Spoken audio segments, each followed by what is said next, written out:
É natural que muitas pessoas que iniciam esse vídeo não assistam até o final. Muitos já começam a ver tentando um gancho para uma crítica, mas isso também é normal. Mas eu estou gravando esse vídeo para você que quer informações sobre a situação atual da pandemia. Informar a população é um dos meus papéis como prefeito da capital. O Brasil enfrenta os desafios dessa pandemia de uma maneira completamente diferente do que vimos em outros países. Na maioria dos países, existe uma unidade nacional contra o vírus. A ação conjunta dos governos nacionais, regionais e locais tem sido uma marca principal do combate à pandemia. A sociedade unida contra a doença também tem sido força central dessa luta. Aqui, infelizmente, não existe nada disso. Lideranças importantes pregam contra e parte da sociedade nega a pandemia. Somos um país com governos atuando em direções contrárias e com a população dividida. Não existe unidade nacional.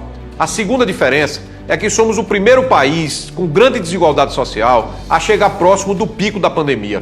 A desigualdade social brasileira é uma das mais profundas do mundo e influencia muito os resultados da luta contra a pandemia.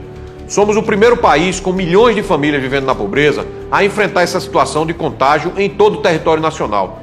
As medidas de isolamento social em todos os países foram promovidas por ações conjuntas dos governos.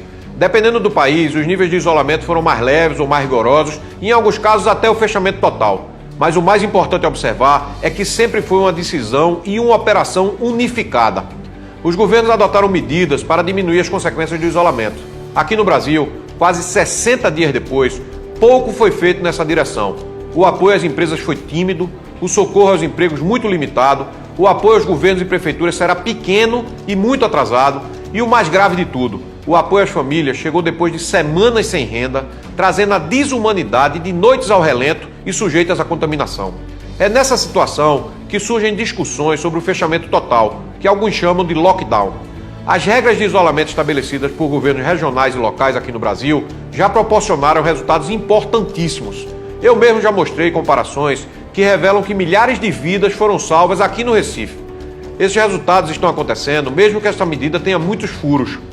Com atraso no auxílio, muitas pessoas estão saindo de casa em busca do seu sustento.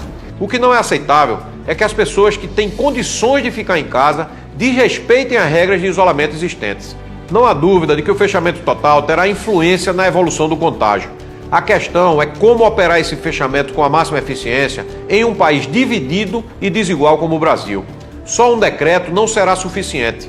Além da fiscalização, é essencial o engajamento maciço da população. Isso já está provado pelas reportagens feitas nos últimos dias em São Luís, Belém e até mesmo na tentativa que São Paulo fez de fechamento das vias e foi obrigado a recuar. Se fosse só publicar um decreto, seria muito mais fácil. Mas é que a medida de fechamento total tem um objetivo científico, que é reduzir ao máximo o contato social e o contágio. Um fechamento que não garanta isso não será efetivo. Outro ponto é que ele deve ser adotado na hora certa e pelo tempo certo. Fazer antes do momento certo reduz a sua eficiência. Um registro importante é que o fechamento total, sem dúvida, salva vidas. Mas temos visto afirmações de que ele seria suficiente para evitar que o sistema de saúde entre em colapso. E, infelizmente, não foi isso que vimos nem em países ricos. Para fazer o fechamento total e ele proporcionar os resultados desejados, precisamos enfrentar alguns desafios. Fazer o máximo de pessoas ficar em casa, com um presidente que prega todos os dias que as pessoas devem sair e empurra abertamente o país para o caos social e político. Buscar o máximo de apoio e adesão ao fechamento completo, quando uma parte da população ainda nega a gravidade da pandemia.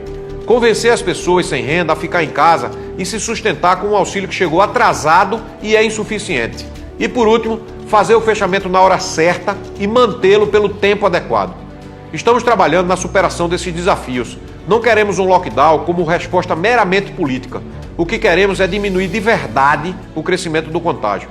É nesse contexto que vamos continuar a enfrentar a pandemia.